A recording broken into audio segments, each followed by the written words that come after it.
우리가 함께 볼 말씀은 욥기 22장 1절에서 11절 말씀 같이 보겠습니다.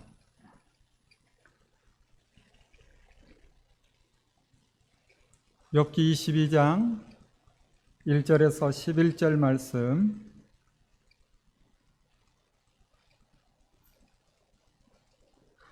교독합니다. 제가 먼저 22장 1절 말씀을 읽겠습니다. 대만 사람 엘리바스가 대답하여 이르되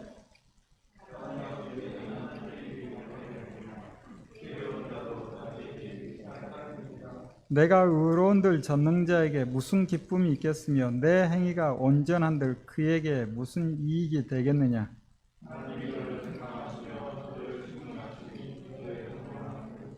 내 악이 크지 아니하냐. 내 죄악이 끝이 없느니라.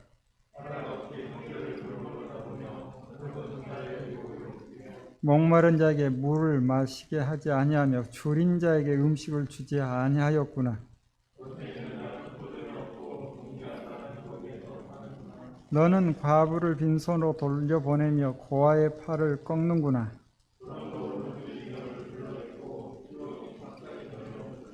같이 읽습니다. 어둠이 너로 하여금 보지 못하게 하고 홍수가 너를 덮느니라. 아멘. 기도합니다. 하나님, 욥기의 말씀을 통하여 이 땅에 일어나는 일들, 또 각자 처한 상황에 따라 생각하는 것들이 무엇이며 어떤 말들을 하고 있는지를 함께 보게 하시고, 우리가 하나님의 사람으로 이 땅을 어떻게 살아가야 될 건지 다시 한번 돌아보는 복된 시간 되게 하옵소서. 예수님 이름으로 기도합니다. 아멘.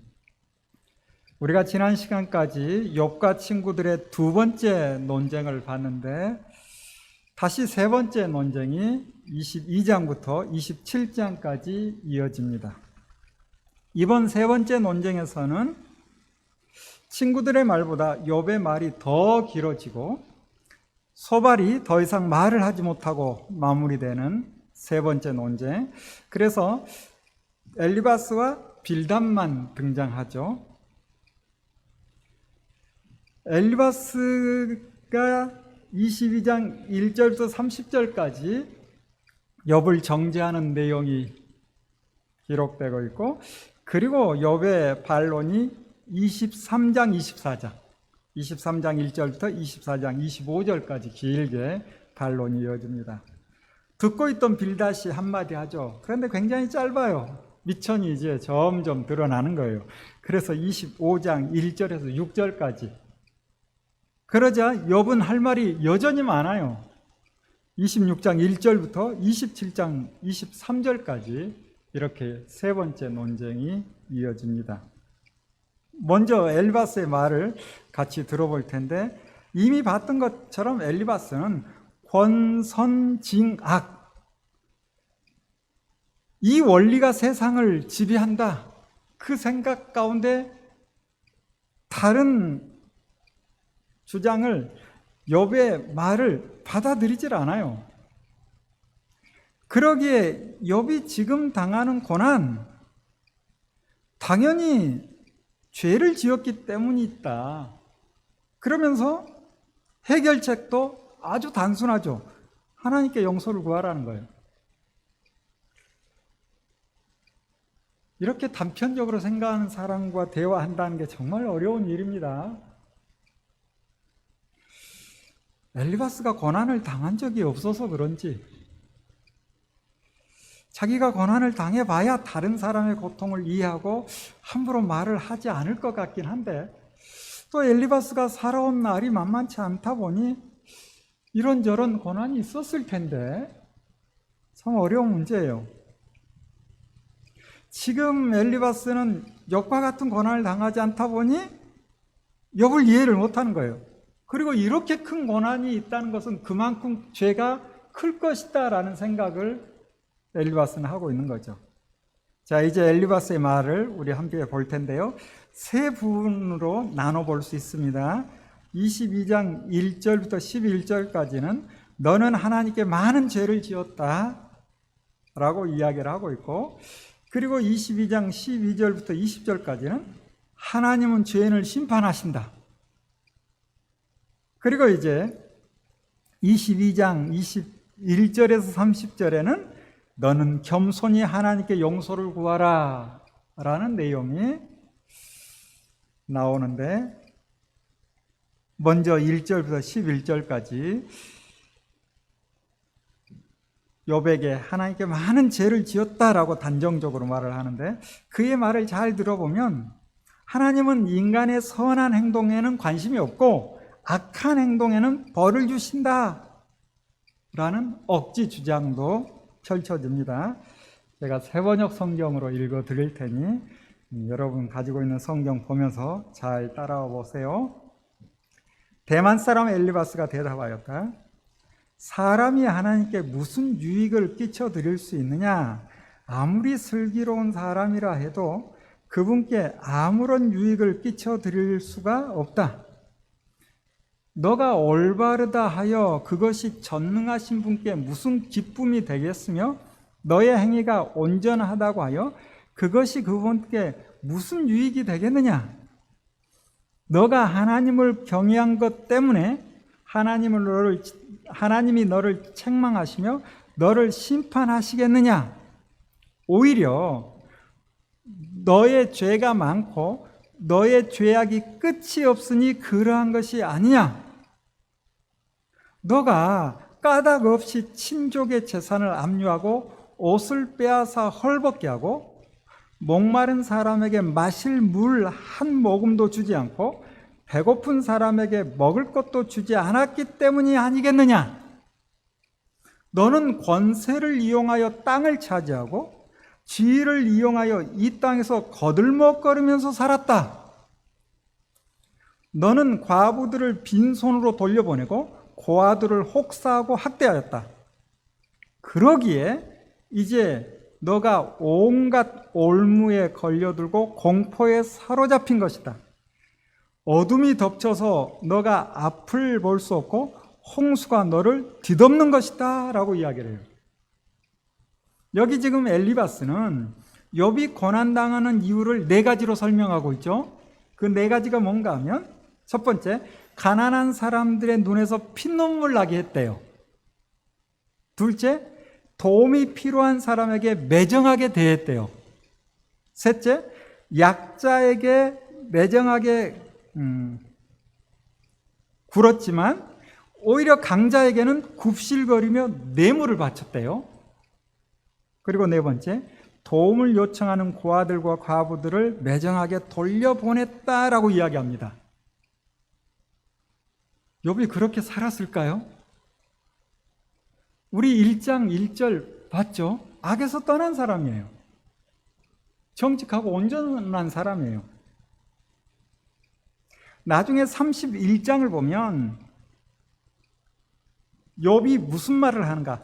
하나님은 내가 한 일을 낱낱이 알고 계신다. 나는 가난한 사람들이 도와달라 할 때 거절한 적이 없다라고 당당하게 이야기해요. 그런데 도대체 엘리바스는 어떤 근거로 이런 이야기를 할까요? 도대체 무슨 근거로 이런 이야기를 하는지, 엘리바스가 욥이 이렇게 살아온 걸 봤을까? 보지 못했을 거예요. 엘리바스가 처음에 이야기할 때는 너 고난이 있는데, 보통 고난이 있는 사람들은 죄의 결과던데 혹시 죄의 결과가 아닐까, 이렇게 좀 조심스럽게 접근하죠. 그런데도 욥이 당당하니 두 번째 조금 더 세지잖아요. 죄 지은 사람이 고난 당하는 거야. 너 죄가 있으니까 고난 당하는 거야 라고 이야기했는데도 욥은 아니라고 하니까 아예 이번에는 너 가난한 사람 눈에 피눈물 나게 했잖아. 도움을 요청하는 고아들과 과부들에게 매정하게 돌려보냈기 때문이야. 너 그렇게 살았잖아 라고 몰아세우는 거예요.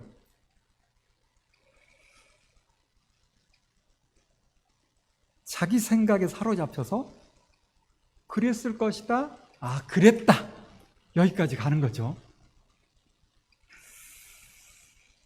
엘리바스는 힘 있는 자들이 행하는 악한 행동을 욥에게 그대로 적용해요.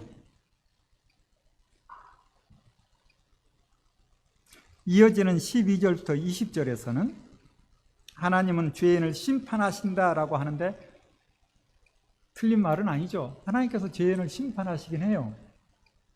그렇지만 꼭 그런 건 아닌데. 자, 12절 볼까요? 하나님이 하늘 높은 곳에 계시지 않느냐? 저 공중에 높이 떠 있는 별들까지도 하나님이 내려다보고 계시지 않느냐? 그런데도 너는 하나님이 무엇을 하시겠으며 검은 구름 속에 숨어 계시면서 어떻게 우리를 심판할 수 있겠느냐? 짙은 구름에 그가 둘러싸여 어떻게 보실 수 있겠느냐? 다만 하늘에서만 왔다 갔다 하실 뿐이겠지 하는구나. 너는 아직도 옛 길을 고집할 셈이냐? 악한 자들이 걷던 그 길을 고집할 셈이냐?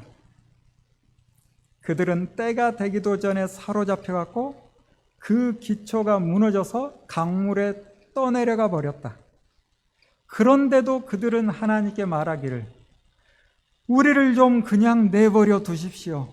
전능하신 분이라 하여 우리에게 무슨 일을 더 하실 수 있겠습니까? 하였다. 그들의 집에 좋은 것을 가득 채워주신 분이 바로 하나님이신데도 악한 자들이 그런 생각을 하다니 나는 이해할 수 없다. 그런 악한 자가 형벌을 받을 때 의로운 사람이 그것을 보고 기뻐하며 죄 없는 사람들이 그것을 보고 비웃기를 과연 우리 원수는 진멸되고 남은 재산은 불에 타서 없어졌다 할 것이다. 이렇게 엘리바스는 욥을 악한 사람으로 전제하고서 하나님의 심판으로 말미암아 재앙이 임한 것이다 라고 말을 하고 있습니다. 그리고 이제 대안을 제시해 주죠. 21절부터 30절까지 너는 겸손히 하나님께 용서를 구하라 라고 이야기를 해요. 고난 중에 있는 사람에게 겸손히 하나님께 용서를 구하라. 이 말이 저기 저 어떤 사람에게는 당연히 해야 할 말이지만 이 말을 욥에게 해야 될 말일까? 뿐만 아니라 고난 중에 있는 사람에게도 이와 같은 말을 할 때는 생각하고 또 생각해서 해야지. 그 사람의 상황 이해하지 못하고 회개하라라고 이야기하는 것은 정말 해서는 안 될 말이죠. 그런데 엘리바스는 당당합니다. 고난은 죄의 결과다라고 생각하기 때문에 하나님께 용서를 구하라라고 말을 하는 거예요. 21절부터 볼까요? 평소에 이와 같은 말씀은 정말 주옥과 같은 말씀이고 한편의 복음 설교처럼 들리기도 해요. 자, 봅시다. 21절 그러므로 너는 하나님과 화해하고 하나님을 원수로 여기지 말아라. 그러면 하나님이 너에게 은총을 베푸실 것이다.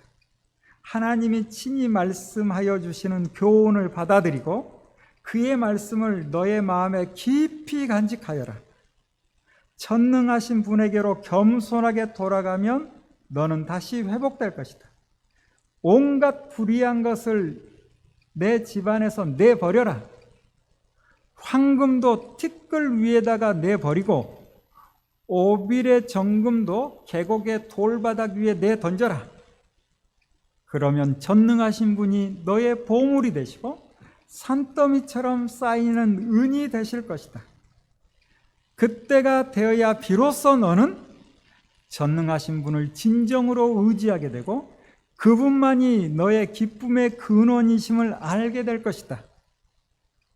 너가 그분에게 기도를 드리면 들어주실 것이며 너는 서원한 것을 다 이룰 것이다. 하는 일마다 다 잘되고 빛이 너가 걷는 길을 비추어 줄 것이다. 사람들이 쓰러지거든 너는 그것이 교만 때문이라고 일러주어라. 하나님은 겸손한 사람을 구원하신다. 그분은 죄 없는 사람을 구원하신다. 너도 깨끗하게 되면 그분께서 구해줄 것이다. 멋진 말이죠. 그런데 또 생각해 보면 그분은 죄 없는 사람을 구원하신다? 물론 이 구원이 우리가 신약적 개념으로 구원 이렇게 볼 수는 없겠지만 이 멋진 말이 경우에 합당한 말인가? 여백에 합당한 말인가? 그건 아니죠. 하나님은 겸손한 사람을 구원하시고 교만한 사람을 넘어뜨리는 분인 건 맞아요. 그렇지만 넘어진 사람이라 해서 다 교만한 사람입니까? 아니죠. 성경을 전체적으로 보지 않고 부분만 보면 엘리바스와 같은 생각을 할 수 있어요. 우리가 욥기를 통해 기억할 것은 우리가 알고 있는 성경 지식, 혹 부분적으로 알고 있는 성경 지식을 가지고 절대화해서는 안 됩니다. 여전히 알 수 없는 일들이 일어난다는 것을 기억해야 돼요. 엘리바스는 상황을 이해하지 못하고 이해하려고도 하지 않고 자기 주장만 펼치고 있으니 욥이 답답한 거죠. 그래서 이제 욥이 반론을 제기하는데 엘리바스에게도 하는 말이지만 하나님께 토로하는 내용이 더 많습니다. 대화가 안 되니까. 자, 이제 23장, 24장 욥의 말을 우리가 함께 살펴볼 텐데요. 크게 한 7부분으로 나눠 볼 수 있어요. 유대인들의, 히브리인들의 글쓰기가 참 독특한 게 있어요. 반복, 대국교차법 이런 표현도 하고 있는데 그래서 그 내용을 잘 이해하게끔 해요. 어떤 구조인가 하면 A, B, C, D, C-, B-, A- 이런 구조. 구약의 많은 부분들이 이런 구조로 되어져 있습니다. 그래서 먼저 23장 1절부터 7절에 욥의 말이 심판주를 만날 수만 있다면 이런 내용이 나오고 있고, 그리고 23장 8절부터 12절에는 결코 만날 수 없는 심판주, 그리고 23장 13절에서 17절에는 돌이킬 수 없는 하나님의 계획에 대해서 말하고 있고, 24장 1절부터 4절에서는 때가 정해지지 않은 하나님의 심판에 대한 이야기, 그리고 24장 5절부터 12절에서는 사람들의 고난은 하나님의 계획이구나 라는 욥의 탄식이 나오고, 그리고 24장 13절부터 17절에서는 심판주가 없는 세상, 자기가 이해할 수 없는 세상의 일들을 보면서 그런 표현을 하는 거예요. 그렇다고 하나님을 인정하지 않는다, 그게 아니에요. 심판하지 않는구나 라는 생각이 든다는 거죠.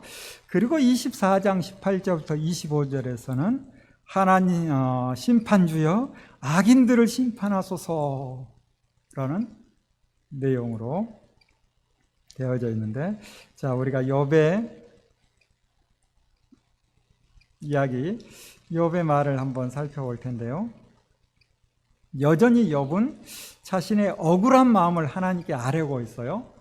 그러나 문제는 하나님께 외쳐도 하나님께서 답이 없으니 답답해하는 거죠. 볼까요? 먼저 1절부터 7절까지. 욥이 대답하였다. 오늘도 이렇게 처절하게 탄식할 수밖에 없다니, 내가 받는 이 고통에는 아랑곳 없이 그분이 무거운 손으로 여전히 나를 억누르시는구나.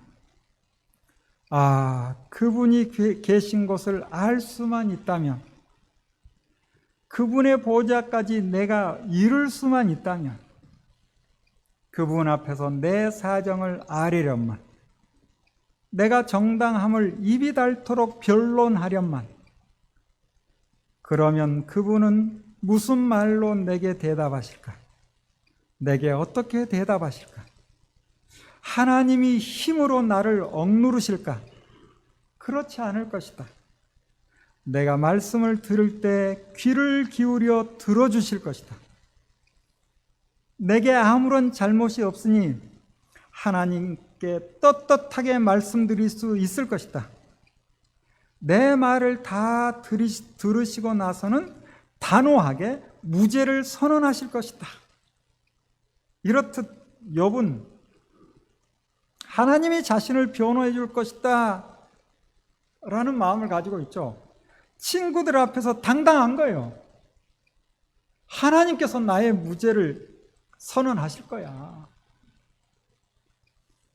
그런데 지금 이와 같은 이야기를 하면서 또 한편의 마음은 뭔가, 하나님이 무죄를 선언해 주실 텐데 그분이 말씀이 없으니, 만날 수 없으니 하면서 안타까워하는 거예요. 그래서 이어지는 8절부터 12절까지 결코 만날 수 없는 하나님을 안타까워하는 내용이 나옵니다. 8절 볼까요? 그러나 동쪽으로 가서 찾아보아도 하나님은 거기에 안 계시고, 서쪽으로 가서 찾아보아도 하나님을 뵐 수가 없구나. 북쪽에서 일을 하고 계실 터인데도 그분을 뵐 수가 없고, 남쪽에서 일을 하고 계실 터인데도 그분을 뵐 수가 없구나. 하나님은 내가 발 한 번 옮기는 것을 다 알고 계실 터이니 나를 시험해 보시면 내게 흠이 없다는 것을 아실 수 있으련만, 나를 시험해 보시면 내게 흠이 없다는 것을 아실 수 있으련만 하나님을 만날 수 있다는 거예요, 없다는 거예요? 하나님을 만날 수 없구나 라는 표현을 하고 있는 거예요. 여러분, 특별히 세번역 성경 23장 10절 말씀의 번역이 우리가 보고 있는 개역 개정구보다는 그 문맥상 바른 번역이 아닌가 볼 수 있어요. 우리 보는 개역 개정의 23장 10절에서는 그러나 내가 가는 길을 그가 아시나니 그가 나를 단련하신 후에는 내가 순금같이 되어 나오리라 라는 말씀인데, 완전히 틀린 건 아닌데 조금 더 들여다보면 지금 욥은 하나님께서 나를 단련하시고 계신다라는 느낌이 개역 개정에 좀 들어있죠. 그러나 세번역 성경을 보면 하나님께서 나를 단련하신 것이 아니라, 내가 죄가 없다는 거 하나님 시험해 보시면 이 친구들이 나에게 흠이 없다는 것을 알 수 있을 텐데 라는 답답한 마음이 제대로 반영된 번역입니다. 나중에 여러분이 더 좀 보시고요. 계속 11절 볼까요? 내 발은 오직 그분의 발자취를 따르며 하나님이 정하신 길로만 성실하게 걸으며 길을 벗어나서 방황하지 않았건만 그분의 입술에서 나오는 계명을 어긴 일이 없고 그분의 입에서 나오는 말씀을 늘 마음속 깊이 간직하였건만. 이 친구들이 오해할 뿐만 아니라 하나님께서 왜 말씀이 없으십니까? 라는 그런 안타까운 마음. 내 삶을 하나님 아시는데 그분을 만날 수 없어 욥이 지금 애타하는 내용이죠. 여러분, 욥의 심정이 좀 이해가 되시나요? 이런 경험 없나요? 우리의 삶 속에 알 수 없는 일이 일어났을 때 하나님의 뜻이 무엇인가 알고 싶고 만나고 싶지만 도무지 하나님의 뜻이 무엇인지 알 수 없고 하나님을 만날 수 없는 그 일로 말미암아 답답할 때가 있지 않았는지.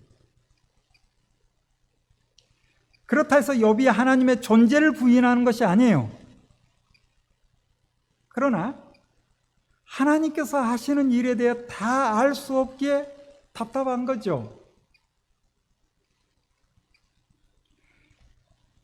이럴 때 어떤 사람은 그러죠. 기도해. 기도하면 돼. 그런데 기도 안 하나요? 기도거든요, 그게. 하나님 어디 계세요? 이게 기도예요. 근데 기도하래, 더 열심히 하래, 간절히 하래. 도대체 어떻게 하는 게 간절히 하는 건지.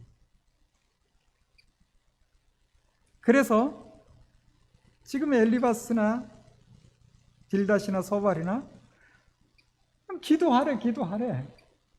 욥에겐 뜬구름 잡는 것 같은 거예요.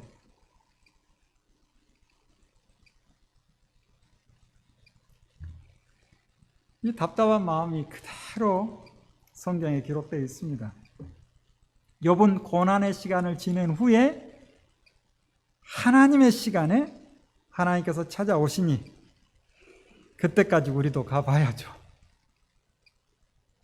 자, 계속해서 이어지는 13절부터 17절에서는 하나님의 계획은 돌이킬 수 없구나 라고 욥이 탄식하는데 13절 볼까요? 그러나 그분이 한번 뜻을 정하시면 누가 그것을 돌이킬 수 있으랴. 한번 하려고 하신 것은 반드시 이루고 마시는데 하나님이 가지고 계신 많은 계획 가운데 나를 두고 세우신 계획이 있으면 반드시 이루고야 마시겠기에 나는 그분 앞에서 떨리는구나.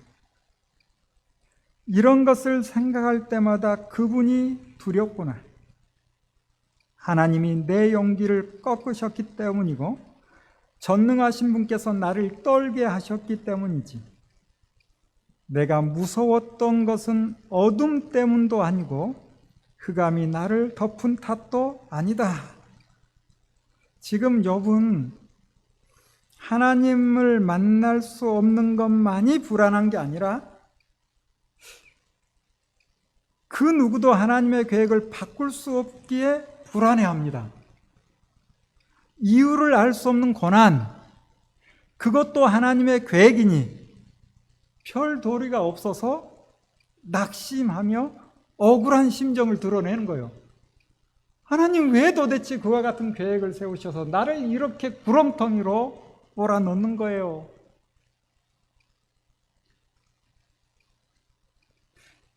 그러면서 하나님은 심판의 때를 정하지 않았다 라는 말을 하는데 24장 1절부터 4절에 나오죠. 볼까요? 어찌하여 전능하신 분께서는 심판하실 때를 정하여 두지 않으셨을까? 어찌하여 그를 섬기는 사람들이 정당하게 판단받을 날을 정하지 않으셨을까? 경계선까지 옮기고 남의 가축을 빼앗아 제 우리에 집어넣는 사람도 있고 고아의 나귀를 강제로 끌어가는 사람이 있는가 하면 과부가 빚을 갚을 때까지 과부의 소를 끌어가는 사람도 있구나. 가난한 사람들이 권리를 빼앗기는가 하면 흙에 묻혀 사는 가련한 사람들이 학대를 견디다 못해 도망가서 숨기도 한다. 지금 욥이 하는 말은 무슨 말인가 하면 하나님의 심판이 때가 있다면 자기가 고난당할 때 다른 사람들도 심판을 받았어야 하는데 오히려 나는 그래도 의롭게 살았는데 이처럼 큰 고난 속에 있는데 여전히 악한 사람들은 가난한 사람들의 땅과 가축을 빼앗고 있으니 하나님의 심판의 때가 정해진 것이 아니다. 하나님이 심판하실 때 나만 할 것이 아니라 다 해야지. 그러면 너희들은 나보다 더 큰 심판을 받을 거야. 그러므로 우리가 하나님의 심판의 때 알 수 없다. 그리고 하나님의 심판의 때를 정해놓은 게 아니다. 이런 논리를 펴는 거예요. 그러면서 5절부터 12절에서는 사람들의 고난은 하나님의 계획이다 라고 하는데 좀 멀리 가는 느낌도 있죠. 물론 하나님의 계획이네요. 욥에게는 정말 욥에게는 특별한 거예요. 그러나 이게 또 보편적이진 않아요. 하나님께서 우리가 고난당하는 걸 원하시는 분일까요? 그거 아니거든요. 그래서 사실은 지금 신학적 논쟁을 하고 있는 게 아니에요. 욥과 친구들이 일상에 일어나는 일을 통해서 논쟁을 하는 거예요. 그리고 그들은 지금으로부터 대략 한 4,000년 전의 인물들이에요.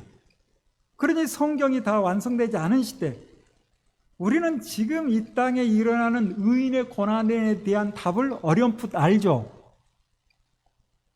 이유가 뭐예요? 여전히 악한 영, 이 세상의 지배자, 어둠의 영, 그래서 죄로 말미암아 하나님께서 일정 기간 동안 그 악한 영의 활동을 허용하셨어요. 그러다 보니 알 수 없는 일들 뿐만 아니라 대개는 또 우리의 잘못된 행동으로 말미암은 고난 등등 여러 가지를 말할 수 있죠.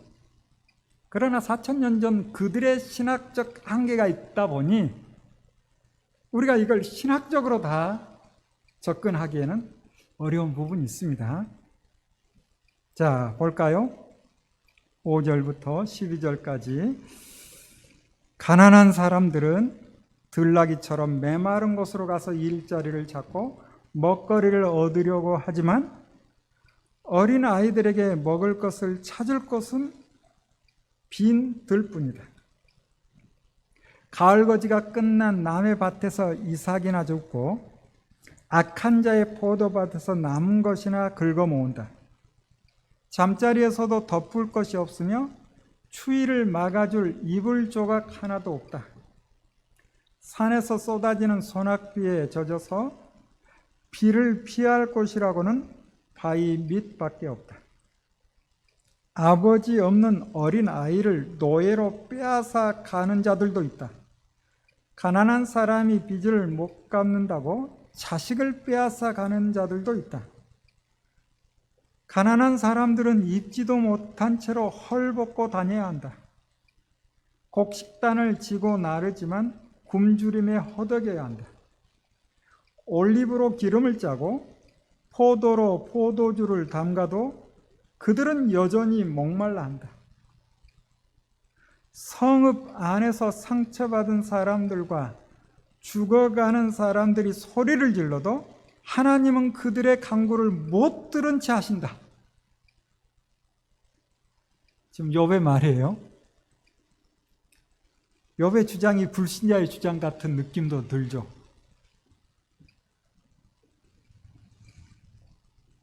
우리가 알고 있는 하나님은 가난한 자에게 더 많은 관심을 가지고 계시고 그들의 고통에 귀를 기울이시는 분이신데 세상에는 가난한 자들의 고통이 여전하죠.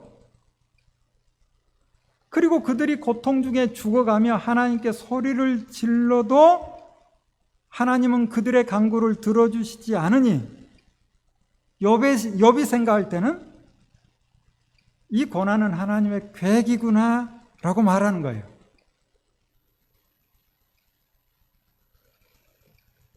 그때로부터 약 4,000년이 지난 지금도 비슷한 일들이 지구상에서 벌어지고 있죠. 아프리카에서, 동남아에서, 심지어 우리가 거닐고 있는 우리 주변에서도 마찬가지죠.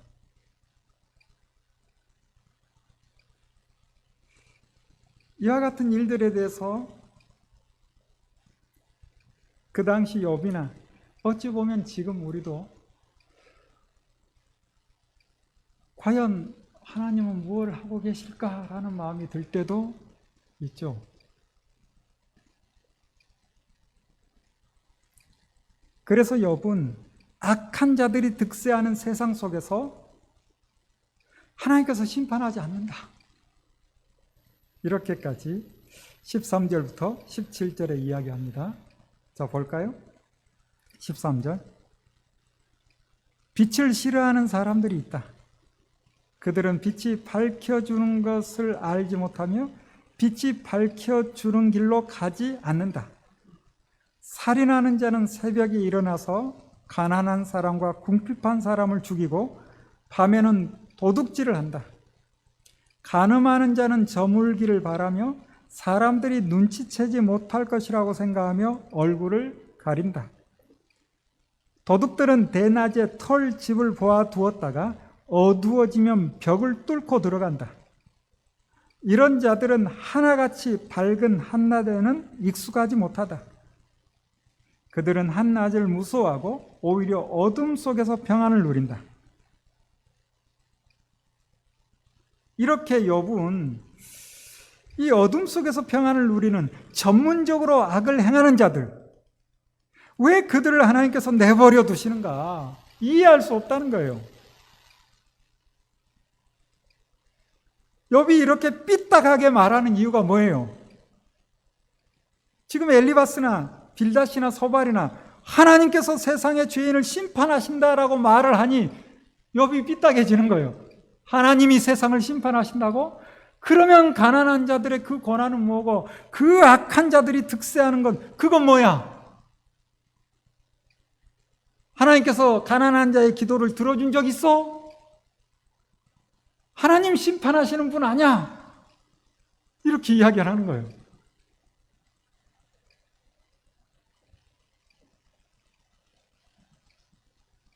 완전히 하나님을 떠날 것 같은 분위기죠.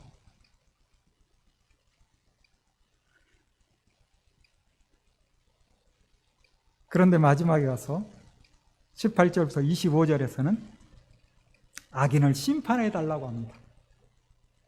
하나님의 존재를 부정하는 게 아니에요. 악인을 심판해 달라고 하는데 이 말 속에는 하나님이 악인을 벌하신다면 참으로 좋겠다는 일종의 희망사항과 악인을 심판할 때 자신의 의로움이 드러날 것을 기대하는 내용이 담겨 있어요. 자, 18절 볼까요? 악한 사람은 홍수에 떠내려 간다. 그의 밭에는 하나님의 저주가 내리니 다시는 포도원에 갈 일이 없을 것이다. 날이 저물고 무더워지면 눈 녹은 물이 증발하는 것 같이 죄인들도 그렇게 수울로 사라질 것이다. 그러면 그를 낳은 어머니도 그를 잊고 구더기가 그를 달게 먹는다.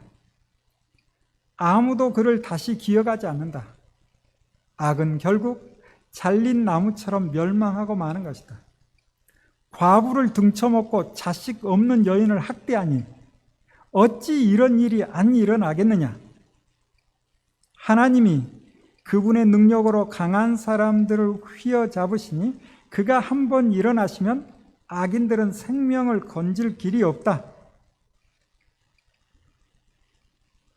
하나님이 악한 자들에게 안정을 주셔서 그들을 평안하게 하여 주시는 듯 하지만 하나님은 그들의 행동을 낱낱이 살피신다. 악인들은 잠시 번영하다가 곧 사라지고 풀처럼 마르고 시들며 곡식 이삭처럼 잘리는 법이다. 내가 한 말을 부인할 사람이 누구냐? 내가 한 말이 모두 진실이 아니라고 공격할 자가 누구냐? 이렇게 욥이 엘리바스를 향해 반박하는 거죠. 말씀드린 것처럼 지금 욥과 친구들은 신학적 논쟁을 하고 있는 것이 아니에요. 세상에 일어나는 다양한 현상을 지적하며 자신을 공격하는 친구들을 향해 하나님이 악인을 심판하시나 고난 중에 있다 해서 다 악인이 아니다 라고 반박하는 거죠. 그러면서 욥은 삶의 현장에서 가난한 자들이 당하는 어려움과 악한 자들이 가난한 자들을 학대하며 누리는 평안을 이해할 수 없다고 따집니다. 친구들은 하나님의 공평과 정의를 이야기할 때 욥은 하나님의 공평과 정의가 이 땅에 실현되지 못하고 있다라고 말하고 있어요.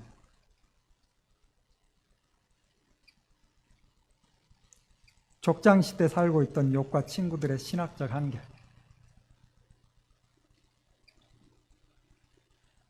성경이 완성된 이후